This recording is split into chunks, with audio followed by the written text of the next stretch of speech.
Notre pays traverse des temps difficiles et ses lendemains sont incertains. Une vision collective pour servir de fondation n'existe plus, et seules les ambitions individuelles comptent. Le résultat est que la cohésion sociale disparaît à grands pas. Les autorités politiques, au lieu d'être crédibles, respectées et acceptées par le peuple, elles ne sont que des gens craints pour leur capacité à sévir. Même les chefs traditionnels, autrefois figures d'autorité morale, sont aujourd'hui pour la plupart controversés. Dépendant du pouvoir politique, ils n'inspirent plus le respect, mais la méfiance. Le phénomène ne se limite pas aux sphères politiques ou traditionnelles, il est général. Même des personnes comme les dirigeants d'associations ou de fédérations sportives sont perçus comme des pantins d'un système imposé de force, incapables de susciter une adhésion volontaire à leur leadership.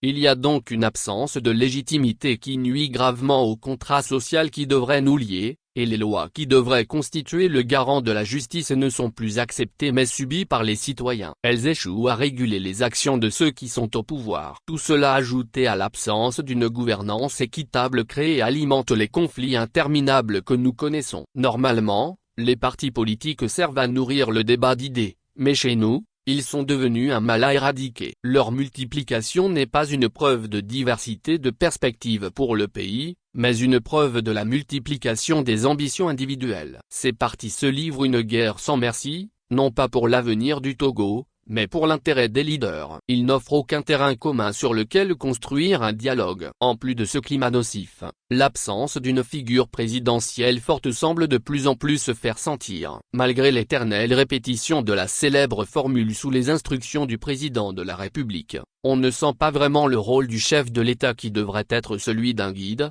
capable de donner le ton, de tracer une voie et de rassembler toutes les forces autour de la quête du bien collectif. Le président est malheureusement trop distant et trop silencieux, créant ainsi un vide et une pente glissante pour le pays. Pour s'en convaincre, il suffit par exemple de jeter un coup d'œil sur les ouvrages de travaux publics, un peu partout bâclés sans que personne n'en dise mot, comme si ce n'est pas de l'argent qui a servi à les réaliser.